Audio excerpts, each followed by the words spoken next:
جی سر. جی ہمارے ساتھ ایک سابق صحافی اور موجودہ انفارمیشن کمشنر موجود ہیں حذیفہ رحمان. جی حذیفہ صاحب آج نواز شریف کے استقبال کے لیے آئے. کیسا لگا آپ کو؟ نواز شریف صاحب نے ہاتھ ملایا، آپ سے کیا کہا؟ جی میاں صاحب سے ہاتھ ملانے کے لیے تو نہیں آیا تھا میں. میاں صاحب سے ایک نظریاتی وابستگی ہے اور میاں صاحب نے جو سویلین بالادستی اور رول آف لا کے لیے جو انہوں نے پاکستان میں کی ہے اس کو ظاہر فراموش نہیں کیا جا سکتا. اور اس کے لیے ایک انفارمیشن کمشنر کی پوزیشن تو کیا اس سے بھی کوئی بڑی پوزیشن ہو، اور اگر میاں نواز شریف کے ہیئرنگ کے لیے استقبال کے لیے کہیں وہ رکاوٹ بنے تو میرے خیال سے ہم اس پوزیشن سے زیادہ میاں نواز شریف کے ساتھ کھڑے ہونے کو ترجیح دیں گے. اور آج آپ جس پوزیشن پہ ہیں اس پہ 12 لاکھ روپے تنخواہ ہے، MP1 کا اسکیل ہے، آپ سرکار کے ملازم ہیں، ایک اسٹیچوٹری باڈی کے کمشنر ہیں، آپ نے ججمنٹ لکھنی ہوتی ہیں، آپ کے فیصلوں کے خلاف ہائی کورٹ اپیلیں سنتی ہے، تو آپ ایک سیاستدان کے استقبال کے لیے یہاں کیوں آئے ہیں آپ؟ جی بہت شکریہ مطیع اللہ جان صاحب. میں نے کبھی اس کی ذاتی تشہیر نہیں کی، لیکن آج آپ نے مجھے وضاحت کا موقع دے دیا.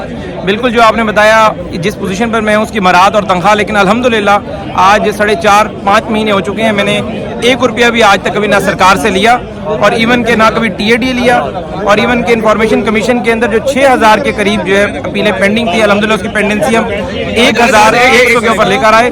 لیکن الحمدللہ میں نے والنٹیرلی یہ سارا کام کیا ہے اور اپنی مرضی سے کیا، کبھی اس کی تشہیر نہیں کی، صرف اس وجہ سے کہ الحمدللہ میں ایک کھاتی پیتی فیملی سے ہوں. الحمدللہ جو ہمارا ڈیرہ غازی خان کے اندر ایک بیک گراؤنڈ ہے ہمارے آباء و اجداد کا، ایک لینڈ لارڈ فیملی سے، تو مجھے اس تنخواہ کی ضرورت نہیں تھی. اس وجہ سے جو کچھ بھی میں نے اب تک کیا والنٹیرلی کیا اور آئندہ بھی کرتا رہوں گا جو میں کر سکا. آپ تنخواہ لیں یا نہ لیں، لیکن قانون کے مطابق آپ اس طرح کی سیاسی سرگرمیوں میں حصہ کیسے لے سکتے ہیں؟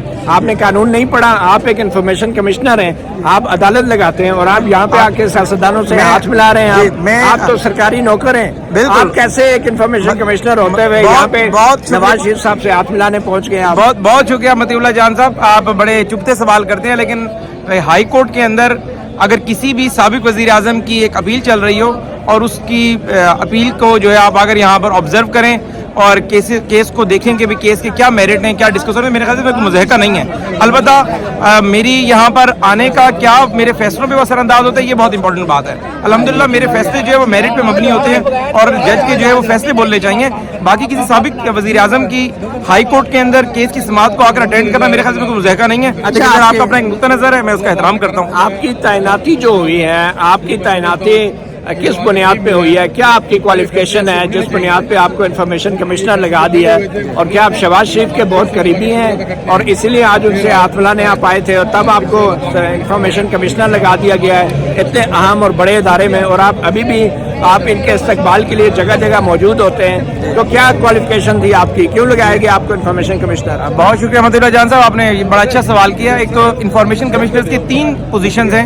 ایک ہائی کورٹ کے سابق جج کو لگایا جاتا ہے، ایک PS آفیسر کو، اور ایک سول سوسائٹی سے لیا جاتا ہے. الحمدللہ آپ ویسے تو ہمارے استادوں میں، لیکن آپ کو یاد ہوگا کہ 2012 سے تو آپ مجھے براہ راست جانتے ہیں، سپریم کورٹ آف پاکستان میں EOBI از خود نوٹس میں پیش ہوتا رہا. الحمدللہ 12-13 سال سے پاکستان کا جو سب سے بڑا اشاعتی ادارہ ہے جنگ کے ایڈیٹر پیج پہ میں چھپ رہا ہوں. باقی جو میری کنٹریبیوشنز ہیں، میری سٹوریز ہیں، وہ سب کے سامنے ہیں، تو اس کے لیے مجھے کوئی میرٹ بتانے کی ضرورت نہیں ہے.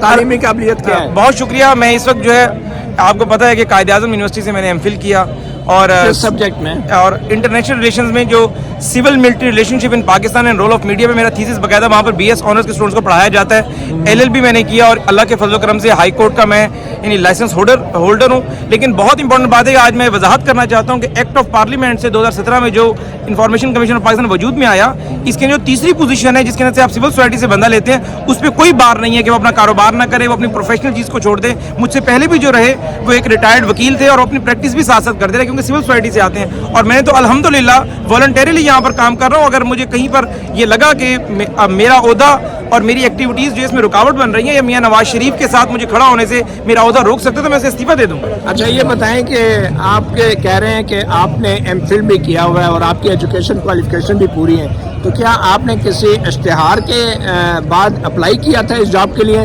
آپ کو کس نے انفارم کیا کہ آپ آ جائیں 12 لاکھ روپے ماہانہ کی تنخواہ پہ؟ کس نے آپ کو یہ بلایا تھا؟ جی مطیع اللہ جان صاحب، بار مجھے وضاحت دینا پڑے گی. یہ بھی ساتھ آپ کہیں کہ میں جو ہے وہ تنخواہ 5واں 6واں مہینہ ہے